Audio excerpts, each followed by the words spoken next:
Founding Fathers. Everybody wants to know Founding Fathers. What it's about. What am I doing? What's my mission? What's my goal? I offer support to the community. And right now I'm recruiting mentors. PA, via Oklahoma, via Michigan, via Florida, via California. Anywhere you are, you can be a mentor in the community. In my state, outside of my state, in your state. What's going to limit you? What's going to help you to make a difference and talk to other kids that are growing up without fathers, that are growing up without mothers, whose mothers are working overtime and they don't have enough time to be there for their children? What's going to help you? I'm going to tell you what's going to help you. Founding fathers with a Z, because we're waking up getting rid of disease. We're showing fathers how important it is to be involved in their kids' life on a daily basis, consistently, regardless of the situation with the mother. Please don't let that hinder you from taking care of your responsibility to your seed being your child. You made them. You knew that potentially by breeding this offspring. You knew it. When you mate, it's a chance you're going to breed offspring. You take that risk. So we got to think smarter before we take that risk. You know? You wanted to take time and do it, so now take time and take care of the responsibility. That's real talk for you. 101. Fatherhood 101. Mr. Fatherhood spokesman. He is I am him. I'm not cocky or nothing like that, but I really, I feel good about what I'm doing with this mentoring thing, and I know I'm going to reach a lot of people.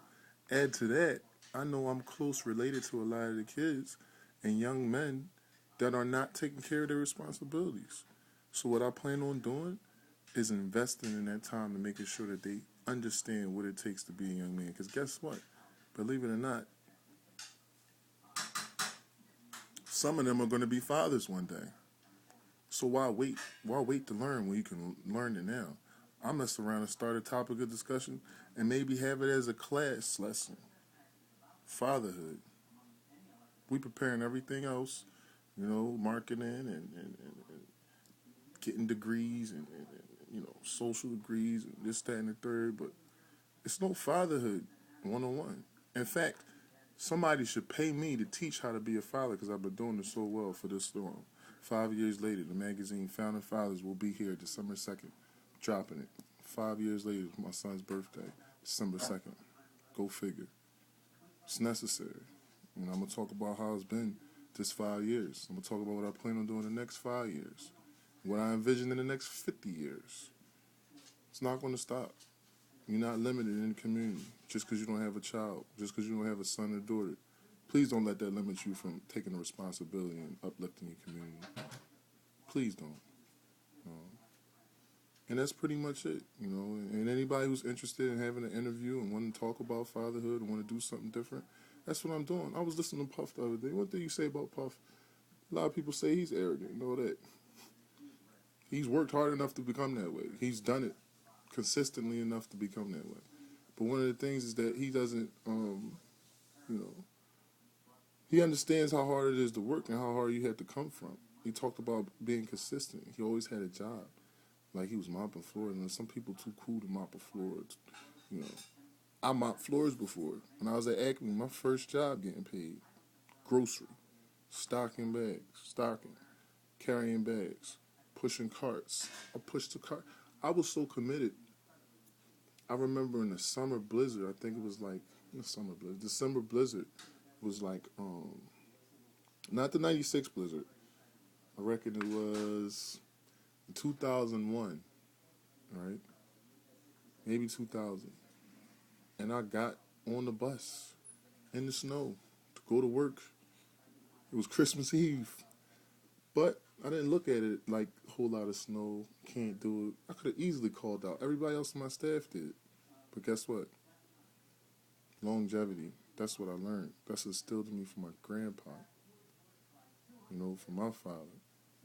So I can only talk how I walk. I can only show what I learn. I can only teach you what I know. Just absorb it.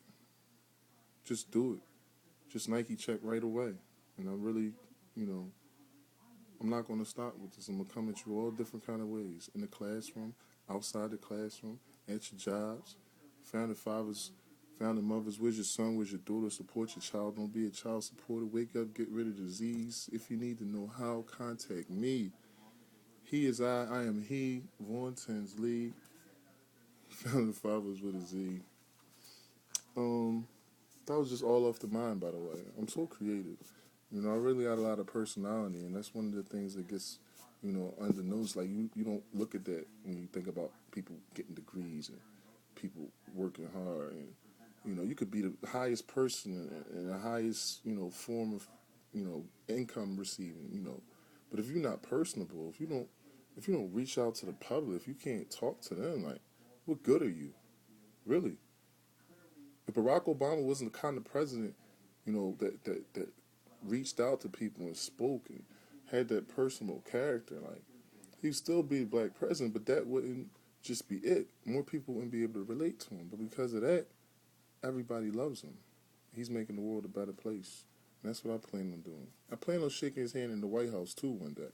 That's coming, too. I'm going to interview him because, he grew up without his biological father in his life. Who's to say if Barack Obama had his father in his life, would he still be president? He might aspire to be something different. You see what I'm saying? That's why this thing is so necessary, man. Fathers, just get involved, man. Take time out, make a phone call to your son, your daughter, ask them how their day was, talk to them, even if you can't see them physically, even if you're working as an attorney. I was talking to an attorney on the train one time, and he knows who I am, and I know who he is. I won't say his name, and I'm looking to talk to you again because I'm ready to get you on an interview, and perhaps you and your sister, can help me with this documentary thing I'm doing. But he had an issue with not being there physically because his financial outweighed the physical responsibility. So he thought, but it's necessary because he has children, and they miss that physical attention more so than the financial attention. And sometimes you just got to make a sacrifice, maybe to miss a pay or to miss an extra check so that you could be spending time with your kids, because sometimes they need that more. They just need that affection and that love and that time so that they had a joy and a happiness and a peace. We could do it together. Divided we stand. United we stand, divided we fall. And I feel like if we call ourselves United States, then why don't we really talk about it more and really become united and really do it? Because guess what? One thing you can say about fatherhood, no matter who you are and what you're doing, if you have a son, I have a son, and you're Asian and I'm black, you're Puerto Rican and I'm black, you're Mexican and I'm black, you're Indian, I'm black, you're Caucasian, you're white and I'm black, you're a father, I'm a father. We can learn from each other. I can learn from you potentially. I can learn from you. We gotta wake up. We're long overdue. But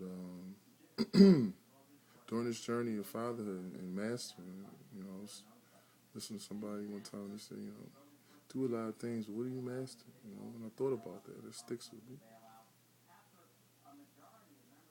I'm mastering fatherhood. I really am.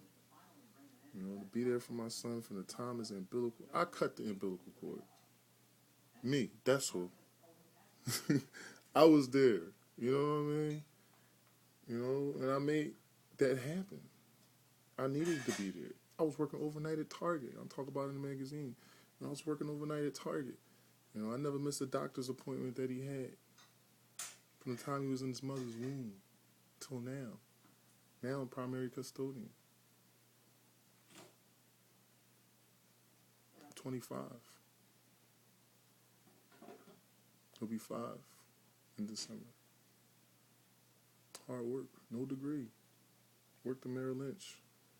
Oversaw a lot of different accounts, 2006, 2007, a little bit of 2008. No 2008, just 2006, 2007. And now it's like people think that you need degrees in order to succeed. You mean to tell me that one piece of paper is going to value how much I'm worth? Are you kidding me? How much my experience will outweigh that piece of paper? Because guess what? You can never, ever go through, I don't care how much lessons you've been taught,